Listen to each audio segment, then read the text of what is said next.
علیکم ورحمۃ اللہ وبرکاتہ۔ سنت اور احادیث کے مطابق ہر خاندان ایک قربانی کر سکتا ہے اگر اس کے پاس اس قربانی کے پیسے استطاعت ہو، یا قرض بھی لے کے بھی دے سکتا ہے اگر وہ قرض دینے کے نیت کرے۔ اس ویڈیو کو آخر تک سنیں اور اس پر عمل کریں۔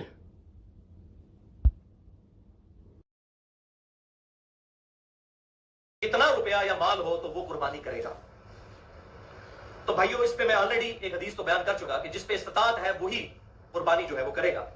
استطاعت میں کوئی نصاب بیان نہیں کیا آپ صلی اللہ علیہ وسلم نے، جو بھی جانور خرید سکتا ہے۔ لہذا یہ جو زکوٰۃ کا نصاب لگایا ہوا ہے یہ بالکل من گھڑت بات ہے، ایسی بات نہیں ہے۔ کوئی زکوٰۃ کا نصاب نہیں، جو بھی جانور خرید سکتا ہے۔ اگر انہی دنوں میں اس کے پاس اتنا پیسہ آ گیا کہ وہ جانور خرید سکتا ہے، چاہے وہ صاحب نصاب نہیں بھی ہے زکوٰۃ کے حوالے سے، تب بھی اس نے قربانی کرنی ہوگی، سنت مؤکدہ ہے۔ اب یہاں پر بعض لوگوں نے آج کل بڑے مجھے فون بھی آ رہے ہوتے ہیں، جی جناب ہم تو مقروض ہیں، تو سنا ہے کہ مقروض کے اوپر جو ہے وہ قربانی نہیں ہے۔ بھائی دنیا میں کون سا بندہ جو مقروض نہیں ہے؟ آپ نے جو کمیٹیاں ڈالی ہوتی ہیں لاکھ لاکھ 2-2 لاکھ کی، تو مقروض ہی تو ہوتے ہیں۔ تیسری کمیٹی لے کر بیٹھ جاتے ہیں، ابھی پیچھے 15 کمیٹیاں باقی ہوتی ہیں تو قرض ہوتا ہے آپ پر۔ اس حساب سے تو دنیا میں کسی پر بھی قربانی نہیں بنے گی۔ یہ مقروض شروع والی یہ سب من گھڑت اور فراڈ والی باتیں، کوئی ایسی بات نہیں ہے۔ قرضہ تو ہر بندے پر ہے۔ اور دوسری طرف حال یہ ہے کہ اگر سالی کی شادی آ جائے تو قرضہ بھی اٹھا کر جو ہے وہ بیوی بچوں کو کپڑے اور جوتیاں لے کر دیں گے، اور کوئی سرمنی آ جائے سارے کام کریں گے، لیکن قربانی میری میں تو مقروض ہوں۔ تو قرض بھی اگر اٹھانا پڑتا ہے کسی بندے کو، قربانی کرے وہ، اگر وہ سمجھتا ہے کہ میں اتار سکتا ہوں۔ قرض تو ہم سب اٹھاتے ہیں، جو کمیٹی ڈالی ہوتی ہے قرض ہی تو اٹھایا ہوتا ہے، ہمیں پتا ہوتا ہے کہ ہم آہستہ آہستہ کر کے لوٹا دیں گے۔ تو اگر آپ کو قرض ملتا ہے تو ضرور قربانی کریں، کیونکہ وعید اس معاملے میں بہت سخت ہے۔ لیکن اگر کوئی بیچارہ بہت ہی مفلس ہے اور نہیں کر سکتا بیچارہ، تو وہ میں پہلے حدیث بتا چکا، سنن ابی داؤد، سنن نسائی اور المستدرک الحاکم میں صحیح سند کے ساتھ ہے، اور امام ذہبی نے بھی موافقت کی ہے کہ آپ صلی اللہ علیہ وسلم نے فرمایا کہ جس میں استطاعت نہیں ہے وہ پھر عید والے دن اپنے ناخن کاٹ لے اور بغلوں کے بال اور زیر ناف بال صاف کر لے۔ اور اس میں امپلائڈ ہے کہ پھر وہ یکم ذی الحجہ سے لے کر قربانی تک، قربانی کے دن تک، عید کی نماز تک کہ بال نہیں کاٹے گا، تو اللہ تعالیٰ اسے پوری قربانی کا ثواب انشاءاللہ عطا فرما دے گا۔ پوائنٹ نمبر 3 کہ ایک خاندان کے ایک فرد پر قربانی ہے یا سب نے ہی قربانی کرنی ہے، یہ بھی آج کل بڑا کریٹیکل ایشو ہے کہ ساروں نے قربانی کرنی ہے۔ ایک خاندان میں جتنے بندے ہیں اور سارے امیر ہیں تو کیا سارے ہی کریں گے؟ تو بہتر تو یہ ہے سارے ہی کریں، جتنا میٹھا ڈالیں گے اتنا ہی بہتر ہے، آخرت کے لیے سیف کریں اس کو، عبادت۔ لیکن Bedtime is rough, and we'll go to extremes to fall asleep. Tempur-Pedic adapts. دین کی طرف سے obligation ہے کہ ایک خاندان کی طرف سے ایک قربانی ہوگی، ایک خاندان، ایک فیملی۔ اب فیملی یہ نہیں ہے کہ 5 بھائی ایک گھر میں شادی شدہ رہ رہے ہیں تو یہ ایک فیملی ہے، نہیں، ایک شادی شدہ بندہ اور اس کے بچے، یہ ایک فیملی ہے۔ ایک گھر میں اگر 5 بھائی ہیں تو یہ 5 فیملیز ہیں، الگ الگ اپنی قربانی دیں گے۔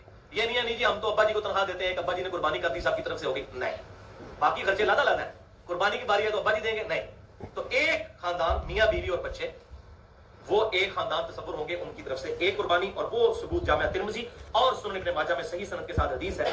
عطا بن یسار تابعی کہتے ہیں کہ میں نے سیدنا ابو ایوب انصاری جو نبی صلی اللہ علیہ وسلم کے میزبان تھے ان سے پوچھا کہ آپ صلی اللہ علیہ وسلم کے زمانے مبارک میں آپ لوگ قربانی کس طرح دیا کرتے تھے؟